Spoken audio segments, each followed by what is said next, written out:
You know how many theories there are about why the Beatles broke up. I bet you, how many have you heard? 35? One or two. One or two. You got too rich, you got too isolated, you got too tired. Lennon got too radical. What's your version? That we'd come full circle. It was actually kind of a 10-year period, the main thing. It was a surprisingly short time, really, I thought. But we started off in Liverpool, and we wanted to go and be famous, wanted to write a lot of songs and have a lot of success everywhere, which is basically everyone's aim. You know, any group starts up, that's pretty much what they all want. So we wanted to do that.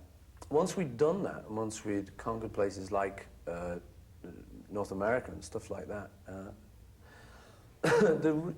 I think we began to feel that we'd done it, and that all we were now going to go into was just do it twice. And for the Beatles and the whole thing, I think people started to think, we don't really want to do that. And I think the other factor was that we were also getting to the age when most people leave the army and get married, or leave the club. You're bringing in the wicked women here. The wicked women who broke up the Beatles. Let's bring them in. Bring in the broads. No, so I think the point was that during the Beatles was the only relationship we were really had time for. And we tried other relationships, but you know, they'd end in divorces for the other guys, and breakups and stuff. Because you couldn't really compete. No women could compete with the Beatles. That was just a joke, bring in the broads, right? Mm-hmm. But God, it must have been wild. Yeah, it was wild. Sure. Next question. She wants to draw me on this. How wild? And just what form did this wild take? I'm thinking of something that you said about you and your own wife, that you'd sowed so many wild oats you were prepared to be quiet. Yeah, well, that was true. You know, like a lot of people of my generation. I mean, let's face it, you know, for a young man, heterosexual young man, that's what you're after. You know, let's not try and kid people around here. You know, that's what you go to clubs for. You don't go for the food. And this is your reason that you've given for not going on tour. That the only point of going on tour is to attract women. No, not going to clubs. I've given that reason why I don't go to nightclubs and discos now. Because the main reason I went was to find women, to be with my own peer group, you know. And when you get married, it depends who you are, but in my case, that knocked all of that on the head. I wouldn't dare she'd get a rolling pin out, you know, she'd kill me. Did something that belonged to you and still belongs to you, or you may feel still belongs to you, die with John Lennon? A possibility of becoming Rodgers and Hammerstein, of having a mutually inspiring relationship, partnership, business and writing partnership for your whole life? Well, that actually died a few years before John died. We'd stopped writing together a few years before that. So the collaboration thing stopped with the end of the Beatles, which was about 10 years before he died. So I'd got used to having lost that. And yes, something did die when you've got as good a collaborator as John.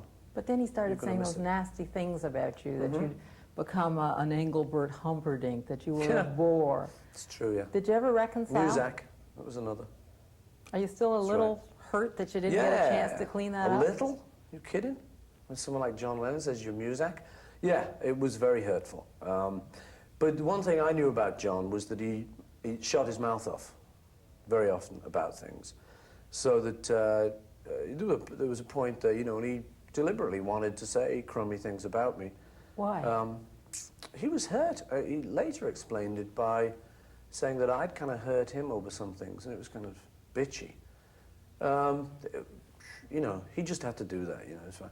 And at the time, I thought, well, I should really answer all of this. But I thought, no, it's really going to get crazy if I start answering him. Then we're going to be talking through newspapers at each other and really bitching, you know. But now it's up presumably to what? To only Yoko Ono can tell you, oh no, John really liked you. I mean, that must feel very Well, no, I know that length. anyway. No, I know that anyway. I say it doesn't mean I didn't get hurt when he said hurtful things about me. But I knew from my relationship with him that the kind of person John was he was quite likely to say that about anyone, but not necessarily likely to mean it. He often said things he didn't mean.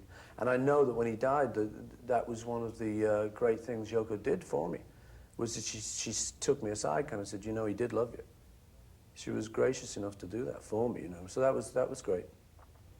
So this hurt. This is... Sure did, baby. Yeah, I mean, it'd hurt you, you know, if I start slagging your clothes off right now. You know, nobody needs that. And when it's from your best friend, it hurts, you know. But as I say, I know I'm not music. Well, I am, actually. I mean, every time the plane lands, or whatever. But I mean, what I mean is, in the way he meant it, that my music is only at the level of kind of crummy music. I know that's not true.